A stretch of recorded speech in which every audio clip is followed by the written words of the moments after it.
Norman, you were a delegate to a 2016 and 2020 Democratic National Conventions. How do you explain the position of the Democratic Party when it comes to the $15 minimum wage? The White House National Economic Council Director Brian Deese, according to a recent message, reiterated that Vice President Harris will not overrule the Senate parliamentarian. Quote, the Vice President is not going to weigh in. Quote, we will respect that process. Why do they do it? I think, Slava, that we can understand this partly in relation to the two big political parties in the United States. For 4 years, we suffered under the presidency of the Republican Party, Donald Trump. He and his party are racist, xenophobic, extremely pro-capitalist, to the point that the poverty and the near poverty of so many people became worse and worse. The distance between the rich and poor became even worse. This is the ideology of the Republican Party in the United States. The Democratic Party, with now President Joe Biden in control of the executive branch, the Democratic Party is more of a centrist party.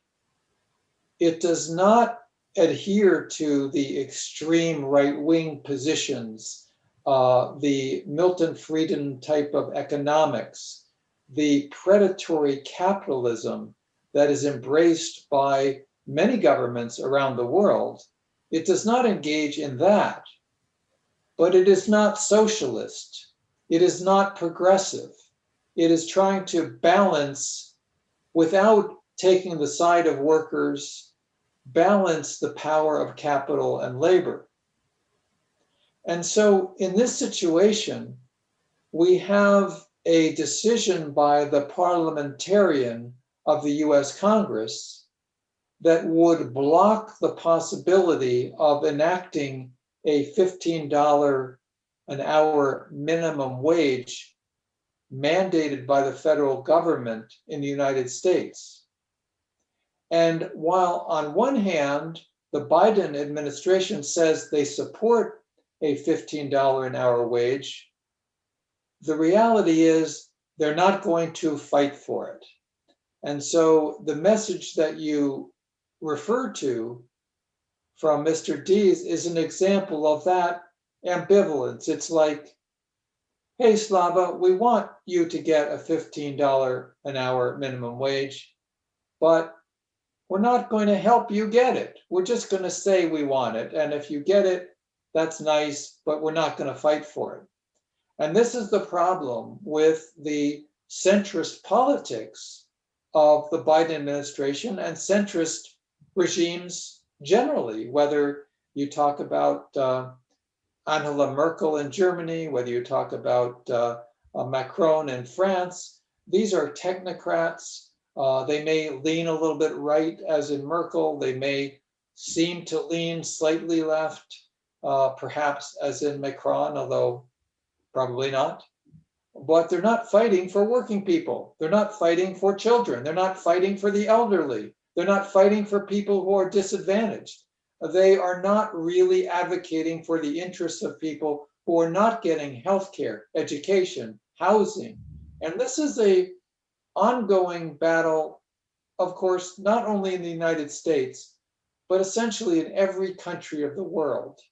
Are we going to have governments serving the interests of people with their human needs, or are we going to have government serving the power of the wealthy and the big corporations? And that is an issue in every country.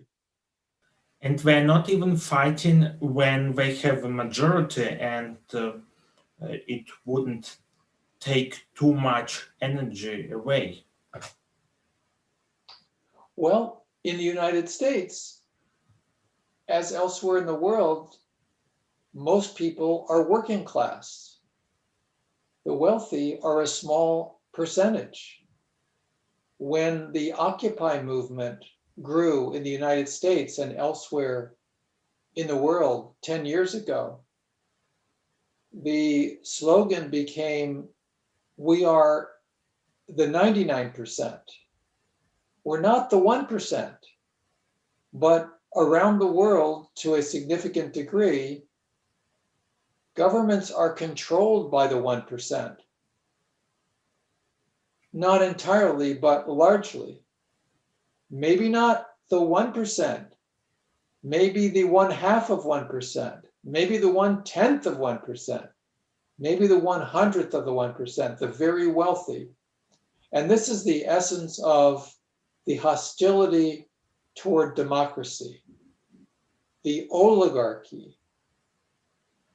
As in this country, Bernie Sanders, the Democratic Socialist, has said, we are living with oligarchy. And you can't have oligarchy and have democracy at the same time. Because when great wealth and concentrations of wealth exist, it prevents a democratic process from unfolding. Is there a way to substantiate that thesis? How exactly do 1% or a percentage of 1% control the governments or most of the governments? Yes, you can look at the results. You can look at the fruit of the tree, the poison tree of oligarchy. You look at the poison fruits. Walk around your own city and your own town. You will see poverty. You will see great wealth. You will see enormous gaps that exist. And in the United States, Jeff Bezos and 2 other people have more wealth than the bottom half of the population. Warren Buffett, Bill Gates, and Jeff Bezos. Those 3 people have more wealth than the entire 165 million people combined in the United States at the lower half of the population level.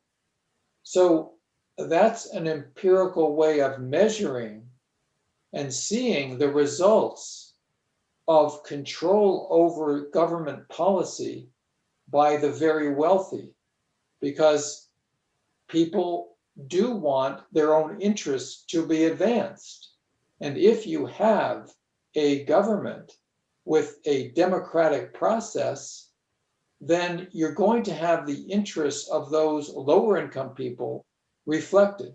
Another way to say it is, de facto, in reality, there's more of a $1 one vote impact than a 1 person, 1 vote.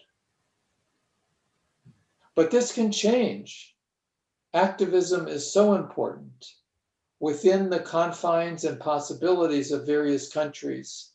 When people are able to organize effectively, that's when the change happens. And so, Slava, I'm not just here to say doom and gloom, how bad things are, how terrible the situation is. Yes, that's true in many respects. But people are organizing effectively in many countries within the parameters of what is currently possible. And they're exerting change and pressure. We see organizing for environmental protection. We see organizing for women's rights, for gay rights. We're organizing for immigrant rights. And we're running up against many obstacles. In Western Europe, in Eastern Europe, tremendous bigotry against Muslim people, tremendous bigotry against some immigrants. But there are also so many people who are organizing for human rights. That's true in the United States. The Trump presidency encouraged a lot of xenophobia, a lot of racism, but there was pushback. There were people who resisted the bigotry and the xenophobia, and that's how we're getting progress.